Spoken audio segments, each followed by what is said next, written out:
दुनिया की दूसरी सबसे बड़ी अर्थव्यवस्था चीन, एक ऐसा देश जिसे दुनिया की फैक्ट्री कहा जाता है, जहां से मोबाइल बनते हैं, इलेक्ट्रिक कारें बनती हैं, चिप्स बनते हैं, बैटरियां बनती हैं और दुनिया के हर कोने में सामान को भेजा जाता है। लेकिन अब उसी चीन की रफ्तार लड़खड़ाती हुई नजर आ रही है। हैरानी की बात यह है कि चीन का निर्यात रिकॉर्ड बन रहा है। दुनिया चीन के सामान भर भर कर खरीद रही है, फिर भी उसकी रफ्तार धीमी पड़ रही है। आखिर ऐसा कैसे हो सकता है? क्या चीन की चमक फीकी पड़ रही है? और सबसे बड़ा सवाल है, चीन की जीडीपी ग्रोथ 4.3% पर आ गई है, तब भारत 7.8% की रफ्तार से कैसे दौड़ रहा है? आइए आसान भाषा में पूरी कहानी समझते हैं। नमस्कार, मैं सौरभ दीक्षित और आप देख रहे हैं विस्तृत। सबसे पहले आंकड़े जान लेते हैं। अप्रैल से जून 2026 की तिमाही में चीन की अर्थव्यवस्था सिर्फ 4.3% की रफ्तार से बढ़ी। ये पिछली 3 सालों की सबसे धीमी आर्थिक रफ्तार है। इससे पहले जनवरी से मार्च वाली तिमाही में चीन की जीडीपी ग्रोथ 5% रही थी। यानी सिर्फ 3 महीनों में ही विकास दर में अच्छी खासी गिरावट आ गई है। इतना ही नहीं, ये आंकड़ा अर्थशास्त्रियों की उम्मीद से भी ज्यादा कमजोर निकला है। अब जरा भारत की तस्वीर देखिए। भारत की अर्थव्यवस्था इसी दौरान 7.8% की रफ्तार से बढ़ी। यानी कि ग्रोथ के मामले में भारत इस वक्त चीन से काफी आगे निकलता हुआ दिखाई दे रहा है। लेकिन अब सबसे बड़ा सवाल, जब चीन का निर्यात तेजी से बढ़ रहा है तो फिर उसकी अर्थव्यवस्था धीमी क्यों पड़ रही है? दरअसल बाहर की दुनिया तो चीन का सामान खरीद रही है, लेकिन चीन के अपने लोग खर्च नहीं कर रहे हैं। यही पूरी कहानी की जड़ है। जून महीने में चीन के निर्यात में पिछले साल के मुकाबले 27% की जबरदस्त बढ़ोतरी हुई। इसकी सबसे बड़ी वजह रही आर्टिफिशियल इंटेलिजेंस यानी एआई से जुड़े प्रोडक्ट, इलेक्ट्रिक व्हीकल, बैटरियां और सेमीकंडक्टर चिप्स। इनकी दुनिया भर में मांग तेजी से बढ़ रही है।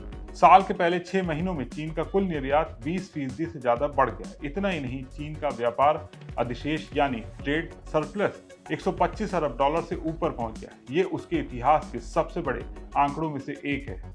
अब सुनने में तो सब कुछ शानदार लग रहा है, फैक्ट्रियां चल रही हैं, देशों में सामान भी बिक रहा है, डॉलर भी आ रहे हैं, लेकिन इसके बावजूद चीन के अपने लोग काफी परेशान हैं। और इसके पीछे की 3 वजह हैं। पहली वजह है प्रॉपर्टी मार्केट का संकट।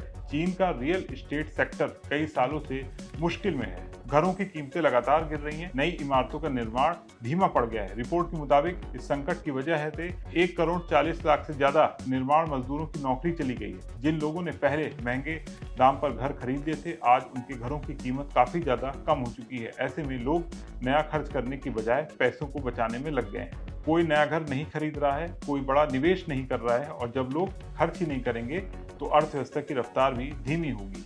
दूसरी वजह है लोग खर्च करने से बच रहे हैं। अंतर्राष्ट्रीय हालात और खासतौर से अमेरिका ईरान तनाव का असर चीन पर भी दिखाई दे रहा है। ईंधन महंगा हुआ है। हालांकि चीन की सरकार पेट्रोल डीजल की कीमतों को कंट्रोल करती है, फिर भी पिछले साल के मुकाबले ईंधन काफी महंगा है। इसका असर आम लोगों की जेब पर पड़ा है। यात्रा महंगी हो गई है, रोजाना के खर्च काफी ज्यादा बढ़ गए हैं।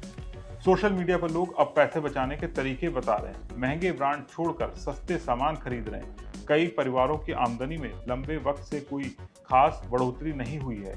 यानी लोगों के पास पैसा है भी तो उसे वो खर्च करने के बजाय बचा कर रखना चाहते हैं, और जब बाजार में खरीदारी कम होती है तो कारोबार भी धीमा पड़ जाता है। तीसरी वजह है रोजगार की चिंता। एआई, इलेक्ट्रिक व्हीकल और चिप बनाने वाली कंपनियों को तो अच्छा खासा कारोबार मिल रहा है, लेकिन बाकी सेक्टरों में हालात इतने ज्यादा अच्छे नहीं हैं।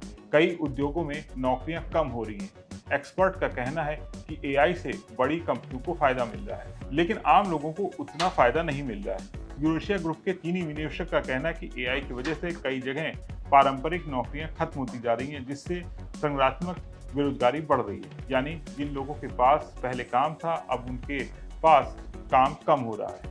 ऐसे में रोजगार की अनिश्चितता लोगों को और भी ज्यादा सतर्क बना रही है। कुल मिलाकर तस्वीर यह है कि चीन की फैक्ट्रियां अभी भी पूरी दुनिया के लिए सामान बना रही हैं। निर्यात रिकॉर्ड बना रहा है। एआई, इलेक्ट्रिक कार और चिप चीन की ताकत बने हुए हैं, लेकिन दूसरी तरफ प्रॉपर्टी मार्केट संकट, लोगों की घटती खरीदारी और रोजगार की चिंता उसकी अर्थव्यवस्था की रफ्तार पर ब्रेक लगा रही है। इसी वजह से दुनिया की दूसरी सबसे बड़ी अर्थव्यवस्था इस वक्त मुश्किल के दौर से गुजर रही है।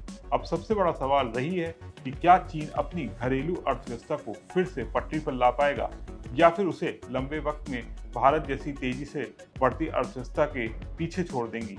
इस पर पूरी दुनिया की नजर बनी हुई है। आपको क्या लगता है? कमेंट करके जरूर बताएं और बने रहें विस्तृत।